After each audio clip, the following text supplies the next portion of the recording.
Team आखिरकार select में एक मरतबा फिर गिर पड़ी है उठाने के लिए। यकीनन बांग्लादेशी खड़ी है वहां पर, बांग्लादेश उनको उठाएगी तो खुद कहां पे जाएगी ये समझ में नहीं आ रहा। नाहिद राना इतना आसान बॉल करके जो है बाबर आजम को आउट कर देते हैं पहले मैच। शान मसूद को आपको कप्तानी से फिल 4 हटाना पड़ेगा। रिजवान को कहना पड़ेगा भाई अब हमें आपकी जरूरत नहीं है किसी भी फॉर्मेट में। सऊद शकील के भी आगे हाथ जोड़ने पड़ेंगे कि भाई हमारी जान छोड़ो। आओ इंडिया की तरफ देखो जाके, वहां के लोग बैठ के हमारे यूट्यूबर्स को, सोशल मीडिया के लोगों को गालियां देते हैं कि यार एक ही प्लेयर आया इनके पास, उसकी भी धज्जियां उड़ाते रहते हैं हर वक्त। वो भी ये बात इन लोगों को शर्म आया नहीं है लोगों के अंदर। मुझे सिद्धू साहब की बात याद आ गई कि एक ही प्लेयर आया भाई, जरा उसको समझने दो। एक और हार्ड लिख लीजिए पाकिस्तान की WTC के अंदर, मतलब कि हम बांग्लादेश के अगेंस्ट नहीं खेल रहे, हम माइटी ऑस्ट्रेलिया के अगेंस्ट ऑस्ट्रेलिया के अंदर खेल रहे हैं। वो वाला हाल हुआ है यार, आफरीन हो गई है। मतलब कि एक तो आप उनका 278 करवा दो, फिर जब बैटिंग करने आओ तो आपके सारे बड़े नाम बुरे तरीके से फ्लॉप हो। जो है वो हमारे लिए मैच विनर है। When you look at this team, do you think कि हमारे पास कोई एक ऐसा मैच विनर है जो कि वाकई आगे रैप अप कर सकता था? 116 के बाद जो हमने 6 विकेट हासिल कर ली थी, we didn't see that variation, we didn't see those field changes. You are one ball short and you're short of a smart captain. Yeah. Team आखिरकार सेलेक्ट में एक मरतबा फिर गिर पड़ी है उठाने के लिए। यकीनन बांग्लादेशी खड़ी है वहां पर, बांग्लादेश उनको उठाएगी तो खुद कहां पे जाएगी ये समझ में नहीं आ रहा। नाहिद राना इतना आसान बॉल करके जो है बाबर आजम को आउट कर देते हैं। पहले मैच में भाग गए, दूसरे मैच में गिर गए। जहां पर पाकिस्तान को खड़ा करना था वहां अपने रन करके निकल लिए। पाकिस्तान एक मरतबा फिर मुश्किल में आ चुका है, यकीनन व्हाइट बॉल की तरफ जाता हुआ दिखाई दे रहा है। मैं ज्यादा इस टीम का कीमा नहीं करूंगा, ना पाकिस्तान की बैटिंग परफॉर्मेंस का, ना ही बॉलिंग परफॉर्मेंस का। शाहिद नकवी साहब जो ख्वाब देखते हैं वो ख्वाब इनके हमेशा चकना शुरू हो जाते हैं। शाहिद नकवी साहब तीसरे दिन के ख्वाब क्या आपको नजर आ रहे हैं? आज के दिन का हवाला आप अपने मुंह से खुद ही सुना दे, फिर आप बोलते हैं इफ्फी तू बोलता ज्यादा है, ऐसी की तैसी ज्यादा करता है। जी शाहिद नकवी साहब। भाईजान पहले तो मुझे सर मोहम्मद इकबाल साहब बहुत याद आए, जिन्होंने एक शेर कहा कि क्या है वो मुखालिफ से घबराया था, ये तो चलती है तुझे ऊंचा उड़ाने के लिए। तो आज बाबर आजम के लिए तालियां जो मुखालफीन है उनके आज मुंह बंद नजर आ रहे हैं। उसके बावजूद वो जो है, मैं देख रहा था सोशल मीडिया पर, जाहिर बात है वो चुर कहीं ना कहीं हो रही है और वो होनी नहीं चाहिए, क्योंकि अगर वो 68 रन ना बनाता तो पाकिस्तान सिर्फ 164 पर लपेट में आ जाता, और अगर साजिद खान 38 रन ना बनाता तो 126 पे भुगती टीम। मिडिल ऑर्डर आपका फ्लॉप हुआ, रिजवान एक दफा फ्लॉप हुआ, फिर सलमान अली आगा 21 में ही फंसा हुआ है, शान मसूद 21 में ही फंसा हुआ है, बाकी किसी में कोई जान नजर नहीं आ रही। सऊद शकील जो कि वाइस कैप्टन है वो 8 पे निकल गए। तो ये किसी एक बंदे का तो काम नहीं होता ना कि वो उसको करीब ले जाए या उसको सरपास कर जाए उसको। ये तो एक टीम वर्क है भाई, ये कोई स्क्वाश नहीं है, कोई टेनिस नहीं है कि या टेबल टेनिस नहीं है। टेबल टेनिस में भी 2 खिलाड़ी मिलकर खेल लेते हैं, लेकिन यहां तो भाई 11-12 खिलाड़ी खेल रहे होते हैं जिसके पीछे पूरी मैनेजमेंट होती है। उसके बावजूद बाबर आजम ने आज साबित कर दिया, और बहुत ही बेहतरीन शॉट उसने खेले हैं जो मुझे बर्रे सगीर में बहुत कम नजर आते हैं, और उसने साबित कर दिया कि वो बर्रे सगीर का नंबर 1 प्लेयर है इस वक्त टेस्ट क्रिकेट का, और वो इंशाल्लाह साबित करता रहेगा। और जहां तक खेल की बात है, जाहिर बात है बांग्लादेश को एक एज मिली हुई है कि वो 40 रन शायद ऊपर 46 रन को लेकर आगे चल रहे हैं। कहां तक जाते हैं, कल क्या होगा, और ये तो वक्त बताएगा। मेरा ख्याल है लंच से पहले अगर कुछ थोड़ा सा खुर्रम शहजाद और मोहम्मद अब्बास अगर कुछ काम कर जाते हैं तो that will be sufficient for Pakistan ये मैच जीतने जा रहा है इंशाल्लाह, और जीतेगा अगर वेदर ने साथ दे दिया और पूरा 5 रोजा मैच चल गया। ये चौथे रोज लपेट कर वापस कर देगा, बांग्लादेश की जेब में डाल देगा ये मैच। तो ये आपको याद दिला दूं कि कल भी मैंने आपको बताया था, सेलट में इससे पहले 5 टेस्ट मैचेस खेले गए, ना बारिश हुई ना तूफान आया, कुछ भी नहीं हुआ। 5 मैचेस का रिजल्ट आया, 3 बांग्लादेश जीता, 2 बांग्लादेश हार गया। वहां पर सिर्फ दिखाने के लिए बादल आते हैं, दिखाने के लिए ओवरकास्ट कंडीशन होती है, मैच पूरे होते हैं। आज तक ना वहां ड्रॉ हुआ ना बारिश की वजह तो बताते रहा। इस धोखे में कोई ना रहे कि शायद इस मैच का नतीजा बारिश या मौसम की तरफ चले जाएगा। इस मैच का नतीजा वही होगा जो कुछ नजर आ रहा है। पाकिस्तान ने आज अपने खेल आगाज किया तो कोई भी आउट नहीं था, मगर पलक झपकते में पाकिस्तान की 4 विकेटें गिर गई। अकेले लंच करके आए जब बाबर आजम, वो भी निकल लिए क्योंकि उनके अपने रन हो चुके थे। पहले मैच में भाग गए, दूसरे मैच में आए जहां पर अपने करने थे पूरे किए, जहां पर टीम के लिए करने थे वहां से भागते हुए नजर आए। नाहिद राना एक ट्राई बॉल कराते हैं और ट्राई बॉल के ऊपर बहुत ही सॉफ्ट डिस्मिसल। बाबर आजम कह रहे हैं लोग के बहुत अच्छा खेले थे, मगर बहुत अच्छा खेलते हैं तो टीम फिगर में आते हैं भैया। बर्रे सगीर में इससे ज्यादा बड़े बल्लेबाज हैं महमूद हसन जो है, जिसने बांग्लादेश के खिलाफ बांग्लादेश के लिए आज खेलते हुए रन बॉल 50 मार के 52 रन मार के ऐसी की तैसी कर दी। बादल पाकिस्तान ने आज बहुत बदतरीन बल्लेबाजी की, जिसमें शान मसूद, जिसमें सलमान, जिसमें रिजवान, जिसमें सऊद शकील उड़ती चील। मैं ये समझ में नहीं आया कि जिस अंदाज से आज पाकिस्तान ने बैटिंग की है इसका जिम्मेदार कौन ठहराया जाएगा, कप्तान ठहराया जाए या फिर कोच ठहराए जाए। ये तो यकीनन इस मैच यकीनन पाकिस्तान इस सीरीज के बाद ही फैसला करेगा कि पाकिस्तान के इन तमाम नालायक निकम्मे जो भी हैं, जो अपने रन करने के बावजूद भी टीम को खड़ा करने के लिए नाकाम रहते हैं, उनको बाहर किया जाए, नया खून लाया जाए। शान मसूद को आपको कप्तानी से फिल 4 हटाना पड़ेगा। रिजवान को कहना पड़ेगा भाई अब हमें आपकी जरूरत नहीं है किसी भी फॉर्मेट में। सऊद शकील के भी आगे हाथ जोड़ने पड़ेंगे कि भाई हमारी जान छोड़ो। अली साहब फर्क यह है कि आपके पास अब एक भी फास्ट बॉलर भी 125-30 से ऊपर का नहीं है। बांग्लादेश के पास 147-47 वाली स्पीड के बॉलर है। आपके पास बैटर भी कोई इस काबिल नहीं है। यार बांग्लादेश ने एक बार नहीं, दो बार नहीं, अब उन्होंने आपको हराना मामूल बना लिया है। आपको घर पे बेइज्जत, अब आपके घर पर आए और बेइज्जत करके चले गए, 2-0 व्हाइट वॉश किया, आपको चले गए, आप उनके घर गए फ्रॉम विनिंग पोजीशन। यार पिछले टेस्ट मैच में सिर्फ 2 सेशन खेलने थे यार, सीरियसली सिर्फ 2 सेशन आप नहीं खेल सके। बांग्लादेश से फ्लैट विकेट पर आप ह्यूमिलेट हो गए। इस टेस्ट मैच में 116 पे बांग्लादेश के 6 खिलाड़ी आउट थे।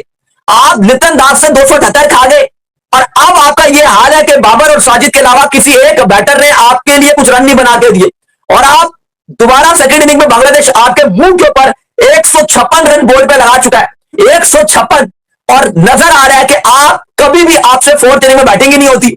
और आप साइलेंट में भी बात आपने सुनी होगी कि कुदरत भी बादलों का साथ देती है। दोनों दिनों में बारिश थी, लेकिन देखें कैसी कुदरत की करनी हो कि बारिश भी नहीं हो रही और बांग्लादेश आपको जलील कर रहा है।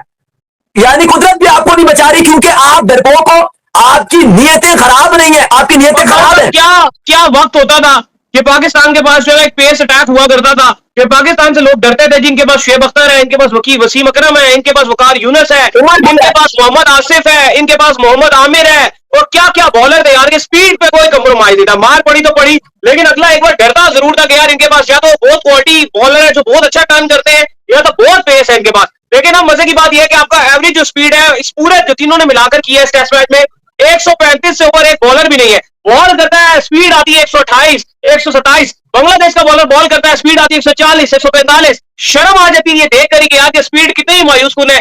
ये तो यकीन कीजिए बांग्लादेश है जिसकी बैटिंग क्वालिटी थोड़ी लो है, वो फिर भी आपके खिलाफ विकेट दे जाते हैं। ये ऑस्ट्रेलिया हो, इंग्लैंड हो, इंडिया हो, मार के आपको भुरकस निकाल देगा 130 की स्पीड में, आप क्या विकेट लोगे। देखिए मुझे तो अब ये खौफ आ रहा है कि आप पहले बांग्लादेश ने 2-0 आपके घर पे किया, फिर आप ओडीआई खेलने के लिए गए, वहां पे आप जलील हुए, फिर पीएसएल में आप ढोल बजा के खुशियां मना लिया आपने, फिर आप बांग्लादेश गए, फिर आप जलील हो रहे हो। जो हाल आपने इस टाइम क्रिकेट का कर दिया, ऐसा लग रहा है कि आगे आने वाले वक्त में जो आपकी क्रिकेट है, जो आपके आगे आने वाले वक्त में आपकी जो क्रिकेट नजर आ रही है, वो लग रहा है कि हॉकी से भी बदतर नजर आ रही है। मुझे डर है कि जो क्रिकेट फैंस की उम्मीदें हैं वो आप इतना तोड़ रहे हो, क्योंकि अगर एक बार क्रिकेट फैन ने मुंह मोड़ लिया ना, या उसको एक क्रिकेट फैन को अगर बिलीव आना बंद हो गया ना अली साहब कि यार ये पाकिस्तान टीम से उम्मीदें खत्म हो गई कि यार ये पाकिस्तान टीम अब बेकार है, बांग्लादेश के अगेंस्ट अगर आप जीत नहीं सके, WTC से आप वैसे ही बाहर हो चुके हो। अब यही 232 में से 68 बाबर के निकाल दो तो क्या होता, मतलब फिर भी बाबर ने 100 करना था, फिर भी उसकी बैटिंग में कीड़े निकालने थे। अब आप ये देखो, पहले टेस्ट मैच में इंग्लैंड ये बांग्लादेश की टीम हमसे बड़ी टीम है, ठीक है, पहले टेस्ट मैच में, क्योंकि बाबर नहीं है। आज के टेस्ट मैच में बाबर ने 68 किए, तो आज के टेस्ट मैच में देखना जो एजेंडा बेस लोग हैं वो पता क्या बोलेंगे, एक लो स्टैंडर्ड की बांग्लादेश टीम के खिलाफ उसने 68 कर दी है। देखिए तनवीर भाई, मतलब मैं आपसे ये बात नहीं करूंगा जो बाकी मैंने आपसे ये बोला, मैंने अड़ी ली हुई है, मैंने अड़ी ली हुई है। जब तक मेरी जिंदगी है मैंने अड़ी ली हुई है। मैं देखता हूँ बाबर के अगेंस्ट जो भी बोलता है तो मैं उसके अगेंस्ट नहीं जाऊंगा, मैंने अड़ी ली हुई है, क्योंकि इन्होंने बर्बादी फेर दी एजेंडा बेस लोगों ने, उसके खिलाफ जा जाके मैं ये बात नहीं करता। जाओ इंडिया की तरफ देखो जाके, वहां के लोग बैठ के हमारे यूट्यूबर्स को, सोशल मीडिया के लोगों को गालियां देते हैं कि यार एक ही प्लेयर आया इनके पास, उसकी भी धज्जियां उड़ाते रहते हैं हर वक्त। वो भी ये बात, इन लोगों को शर्म आया नहीं है लोगों के अंदर।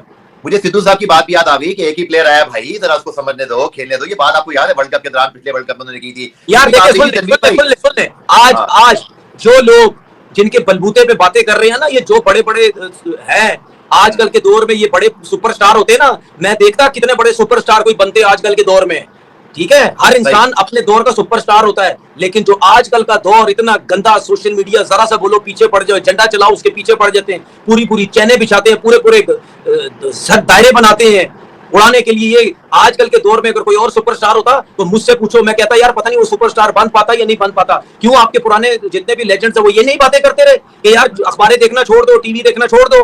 क्या वो उस टाइम ये बातें नहीं करते रहे कि लोगों की बातें मत सुनो? आजकल के दौर में तो क्या होता। इसीलिए मैं कहता हूं बाबर आजम किंग है, किंग है वो, पाकिस्तान का किंग। इतने मुश्किल हालात में जिस तरीके से वो क्रिकेट खेल रहा है उससे बड़ा किंग है ही नहीं कोई। लेकिन बॉस, किंग को ना अब 68 से ज्यादा रन करने पड़ेंगे ना, क्योंकि बाकी बैटिंग की फारिग है। आज वो आपने बिल्कुल बात बिल्कुल ठीक है। बिल्कुल, मैं ये नहीं कह रहा उसको नहीं करने पड़ेंगे, और मैंने सुन ले, मैं ये नहीं कह रहा उसको नहीं करने पड़ेंगे, मैं ये कहता हूँ 100 भी करना पड़ेगा, लेकिन ठेका नहीं उठाया हुआ उसने, सही ठेका नहीं उठाया हुआ। ठीक है, ऐसा नहीं हो सकता कि पूरी टीम कुछ ना करे, अगर ये 100 भी करे तो हमारे एजेंडा बोले नहीं इसको 150 करना चाहिए था ना, नहीं इसको 200 करना चाहिए था। उसने ठेका नहीं उठाया हुआ भाई, उसके ऊपर भी प्रेशर है, वो भी रन करता है, वो भी रन करने जाता है, वो भी मुश्किल में है। ठीक है, तो उसने ठेका नहीं उठाया हुआ। तो बाकी जो इतने बड़े बड़े स्टार हमारे जो 5 बाकी है टीम के अंदर, वो क्या कर रहे हैं? शान मसूद ने क्या शॉट मारा है, सऊद शकील ने क्या शॉट मारा है, सलमान आगा ने क्या शॉट मारा है, रिजवान कैसे आउट हो गया? क्यों इनकी कोई रिस्पॉन्सिबिलिटी नहीं है? आपका हेड कोच ड्रेसिंग रूम में खामोशी से बैठा हुआ है, साथ में उसके बैटिंग कोच बैठे हुए, जिनकी 4-4 2-2 4-4 नौकरियां लेके बैठे हुए, वो क्या कर रहे हैं वहां पे? आपका उमर गुल बॉलिंग कोच है, वो बेचारा जो है वो ग्राउंड के चक्कर लगाई जा रहा है, कभी बाउंड्री पे जाके किसी को कह रहा है क्या बॉलिंग कर रहे हो, कभी वो बेचारा डगआउट में बैठे सारी ला रहा है क्या बॉलिंग हो रही है, 9 बॉलों पे 9 बॉल आपके लड़के किए जा रहे हैं। तो भाई मतलब यानी कोई कुछ तो करो ना यार, कोई ऐसी क्रिकेट तो खेलो। अब हर टाइम अब ऐसा ही होगा, ये मेरी बात लिख लो, चाहे आप व्हाइट बॉल क्रिकेट खेलें बांग्लादेश के अगेंस्ट, चाहे आप रेड बॉल क्रिकेट खेलें, आपका यही हाल होना है। आप डरे भी होंगे बांग्लादेश के खिलाफ कि यार ये तो मतलब दोस्त नीज मार के चले गए, हमें आगे चल के क्या होगा। फेव जो है वो हमारे लिए मैच विनर है। When you look at this team, do you think कि हमारे पास कोई एक ऐसा मैच विनर है जो कि वाकई आगे रैप अप कर सकता था? 116 के बाद जो हमने 6 विकेटें हासिल कर ली थी, we didn't see that variation, we didn't see those field changes. You are one ball short and you're short of a smart captain. Yeah, that's it basically. Yeah. And surprising thing is for me is that यार ये team late 90s की team और बांग्लादेश जाए stadium full ना हो, ये तो मैंने कभी देखा ही नहीं फुटी जाए। खाली स्टेडियम टेस्ट मैच चल रहा है। नहीं तो हो ही नहीं सकता, वहां तो नहीं कोई सिक्योरिटी थ्रेट, नहीं बंदे किधर है? मैं बांग्लादेश के क्लब लेवल के मैचेस की बात कर रहा हूं, वो वहां पे 30,000 बंदा आया होता है, तो पाकिस्तान टीम को देखने नहीं है। ये that is a very surprising footage for me, what I just saw. मुझे नहीं अच्छा लगा। Bangladesh adores Pakistan cricket. They love Pakistani cricketers. Of course, they are part of us, and we were part of them, right? So, मैं जब first time I landed in Bangladesh, तो हमें तकरीबन 3 घंटे लग गए होटल पहुंचते हुए, not because of traffic, because of the हजूम, पीपल, द क्राउड। हमें जाने नहीं देते थे, होटल से हमें नीचे से उतरते हुए बस तक आधा घंटा लगता था। There was so much love, and where's the love? I can't see any love. एक और हार लिख लीजिए पाकिस्तान की WTC के अंदर, मतलब कि हम बांग्लादेश के अगेंस्ट नहीं खेल रहे, हम माइटी ऑस्ट्रेलिया के अगेंस्ट ऑस्ट्रेलिया के अंदर खेल रहे हैं। वो वाला हाल हुआ है यार, आफरीन हो गई है। मतलब कि एक तो आप उनका 278 करवा दो, फिर जब बैटिंग करने आओ तो आपके सारे के सारे बड़े नाम बुरे तरीके से फ्लॉप हो जाए। ये कोई हरकत थोड़ी है, इतनी गंदी परफॉर्मेंस, इतनी गंदी, ये कोई सही चीज नहीं है। मैं कह रहा हूं एक और हार आप लोग लिख लीजिए। पाकिस्तान की क्रिकेट का कोई हाल नहीं हो सकता, बहुत ही घटिया परफॉर्मेंस इस वक्त चल रही है। अगर बात करें आज की, देखिए मैं तो एक ही चीज कहूंगा, शान मसूद, सऊद शकील, मोहम्मद रिजवान, इन 3 प्लेयर्स को T20 क्रिकेट से बैन कर दीजिए अगर आपने अपनी टेस्ट क्रिकेट चलानी है, क्योंकि जो ये T20 में करते हैं, ये टेस्ट के अंदर उसी अप्रोच के साथ जाने की कोशिश करते हैं और हार है। सऊद शकील इतना बुरा प्लेयर नहीं था टेस्ट का, लेकिन वो T20 PSL खेलने के बाद उसकी जो शॉट सिलेक्शन है वो डिफरेंट हो चुकी हुई है। शान मसूद PSL के अंदर कितनी परफॉर्मेंस करके दिखा रहा था, लेकिन अब क्या करके वो दिखा रहा है? क्यों? क्योंकि उसकी अप्रोच दूसरी हुई है। ये चीजें नहीं चलेंगी। फिर एक तो आपके बॉलर्स वैसी बॉलिंग नहीं करे जैसी करनी चाहिए, ऊपर से आपके बल्लेबाज इतनी गंदी परफॉर्मेंस करके दिखा रहे हैं कि जिसका कोई हिसाब नहीं है। अब ये पाकिस्तान टेस्ट मैच कैसे जीतेगा? पहले ही आपने उनको 46 रन की लीड दे दी है, अब वो कितना बड़ा अजाब आपके लिए बन जाएगा। ये चीज सही नहीं है। अब आप एक चीज यहां से देखिए कि पाकिस्तान ने अगर टारगेट भी चेस करना होगा, पाकिस्तान को मैसिव टारगेट चेस करना होगा। तो आप पहले टॉस जीत के उनको दावत देते हो, मुश्किल विकेट थी, लेकिन उनके भी तो बल्लेबाजों ने परफॉर्मेंस करके दिखाई है ना। लितुन दास अगर छठी विकेट की पार्टनरशिप के साथ 278 रन पे लेके जा सकता है, 127 कर सकता है, तो भाई मोहम्मद रिजवान क्यों नहीं कर सकता? मोहम्मद रिजवान पहली बॉल पे सिंगल ले रहा है नहीद राना की बॉल के ऊपर सिंगल लेके आगे हसन अली को सामने कर रहा है। ये तो आपके माइंडसेट है, ये तो आपकी अप्रोच है। फिर खाली रिजवान नहीं, सऊद शकील इतनी गंदी परफॉर्मेंस, आगा के आप लास्ट जितने भी डिसमिसल निकाल लोगे, आगा एक ही तरीके से आउट होता है, अच्छा खासा सेट हो जाएगा, फिर उसके बाद खच मार के आउट हो जाएगा। ये थोड़ी तरीका होता है। शान मसूद तेज खेलने के चक्कर में आउट होके जा रहा है।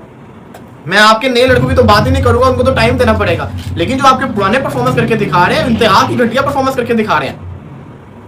बाबर आजम ग्रीन विकेट से डर गया, बाबर आजम नहीं खेल रहा। आज इस टेस्ट मैच वाला विकेट ज्यादा मुश्किल था, वो आया, सबसे ज्यादा रन उसने पाकिस्तान की तरफ से किए, हालांकि मैं समझता हूं उसको और लंबा खेलना चाहिए था, लेकिन जो खेला वो बड़ा अच्छा खेला।